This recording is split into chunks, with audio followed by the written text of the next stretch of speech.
भारतीय संस्कृति में जिस कमरे में आप रहते हैं उसकी बनावट और आकार पर पूरा ध्यान दिया जाता है, क्योंकि उस कमरे की बनावट और आकार एक तरह से, अगर वो बहुत हवादार नहीं भी है, जब मैं कहता हूं बहुत हवादार तो उसका मतलब है दोनों तरफ से 2 दीवारें खुली हैं और इसमें लगभग ऐसा महसूस होता है जैसे आप बाहर हैं, तब ये अलग बात है। ज्यादातर घर ऐसे नहीं बने हैं।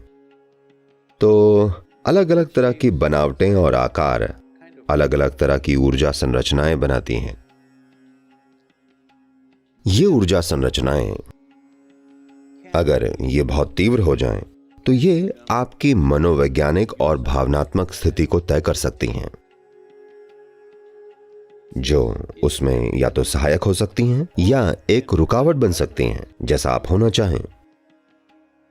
तो कुछ खास चीजें जैसे कि चंदन, भारत में एक चीज है जिसे सांभरानी कहते हैं, जो कि एक शक्तिशाली चीज है जिसका उपयोग तब भी किया जाता है जब लोग बीमार होते हैं। पहली चीज वो ये करते हैं कि अब ये पाया गया है कि ये हवा में और सतहों पर मौजूद कुछ खास तरह के बैक्टीरिया को भी मारती है। तो खास तौर से जब घर में कोई आदमी बीमार हो, हर जगह सांभरानी जलाएं। इसका वातावरण पर एक जबरदस्त प्रभाव होता है। ये बस सुगंध की वजह से नहीं है, ये एक अलग तरह की चीज है जो हवा को शुद्ध करती है। ये वातावरण को ज्यादा जीवंत महसूस कराती है। बुनियादी तौर पर जो भी संरचनाएं हैं, ये अंदर को बाहर जैसा बनाती है।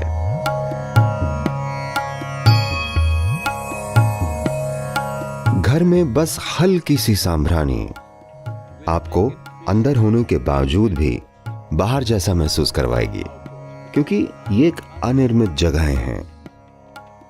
खासतौर से जब परिवार में कोई मृत्यु हुई हो, सांभरानी को 11 से 12 दिनों तक जलाया जाता है, क्योंकि वो हवा को पूरी तरह से साफ कर देना चाहते हैं। धूप जलाने का एक प्रभाव होता है, पर इसे जरूरत से ज्यादा मत कीजिए। आप समझ के साथ इसका उपयोग कर सकते हैं, पर इन दिनों धूप केमिकल चीजों से बनाई जा रही है। अच्छा होगा कि आप वो चीजें ना जलाएं। ये बहुत बहुत जरूरी है। आपकी सड़कों पर, इंडस्ट्री में, कारखानों में, आप जहां काम कर रहे हैं, कहीं भी, हर जगह वैसे भी बहुत केमिकल्स हैं।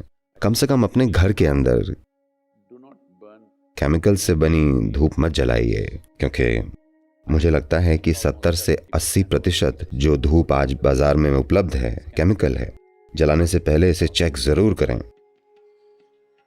ये बहुत बहुत जरूरी है, क्योंकि बंद जगहों पर अगर आप केमिकल जलाते हैं तो उसका नकारात्मक प्रभाव बहुत बहुत ज्यादा होता है।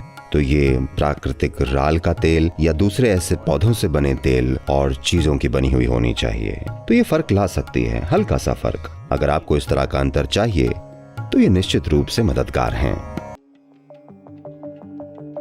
तो आमतौर पर योग संस्कृति में, योग विज्ञान में, हम जीवन को 5 मूलभूत तत्वों के मिश्रण के रूप में देखते हैं।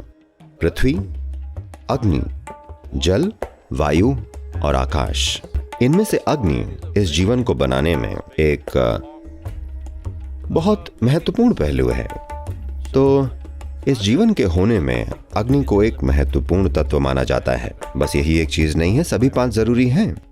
पर जब कुछ चीजों को दूर रखने की बात आती है तो अग्नि हमेशा बहुत महत्वपूर्ण है। तो ये एक उसका हिस्सा है कि अपने जीवन में हर दिन आपको तेल का एक दिया जलाकर उसकी उपस्थिति में कुछ समय तक रहना चाहिए, क्योंकि ये बहुत सारी चीजों को दूर करेगा, ये आपके सिस्टम में बहुत सी चीजों को शुद्ध करेगा। ये एक बहुत जरूरी हिस्सा है इन्फेक्शंस और ऐसी चीजों को दूर रखने का। अगर ये हवा से फैलने वाले हैं, खासकर अगर ये हवा से फैलने वाले हैं, तो आपके आसपास अग्नि का होना मदद करता है।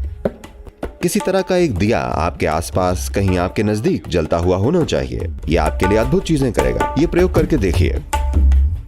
जब आप सोते हैं, अगर आप अपने कमरे में एक सुरक्षित जगह ढूंढें और वहां एक छोटा सा दिया जला दें, आप देखेंगे कि ये आपके लिए बहुत फर्क लाएगा।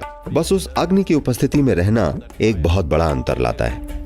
योग विज्ञान इसे साफ तौर पर स्थापित करता है और हम इसे अपने अनुभव से जानते हैं कि दिए के रूप में अग्नि का एक छोटा सा हिस्सा आपके आसपास जलते रहना, आप देखेंगे, खास तौर पर जब आप फिजिकली स्वस्थ न हो, तो इसका होना बहुत बहुत जरूरी है। पुण्य का मतलब आपको पता है? जिसे पुण्य और पाप कहा जाता है, दुर्भाग्यवश इन चीजों को एक समय तक बड़ी गलत तरह से समझा गया है। पुण्य पाप मतलब उस तरह के कार्य, वो काम जो आपको नीचे ले जाएं, वो काम जो आपके अंदर जीवन को और ज्यादा जीवंत बना दें, या वैसे काम जो आपके जीवन को जड़ता की ओर ले जाएं। तो पुण्य पूजा घर को सजीव बनाने के लिए है। घर के अंदर की जगह जीवंत होनी चाहिए। अगर आप अपने घर में ऐसे रह रहे हैं कि हर पल आप अपने भीतर प्रेम और उजाले से भरे हुए हैं, तब किसी पुण्य पूजा की जरूरत नहीं पड़ेगी।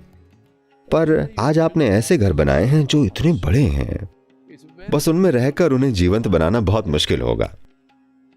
अगर आपका बस एक कमरे का घर होता और आप उसमें अपार प्रेम और आनंद के साथ रहते, तो आप उसे आसानी से बड़ा जीवंत बना सकते थे। पर आज आपके घर में 10-15 बंद कमरे हैं।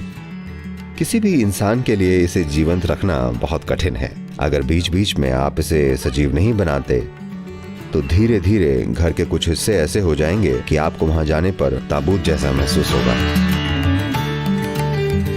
तो एक अंतराल के बाद पुण्य पूजा कम से कम साल में एक बार इसे प्रकाशित कर देगी, यानी आपके आसपास की हर जगह जीवंत है और आपके लिए सहायक है। तो पुण्य पूजा एक तरह से आपके घर को प्रतिष्ठित करना है, पूरे घर को, उसके हर हिस्से को, ताकि उसमें जीवंतता और ऊर्जा हो।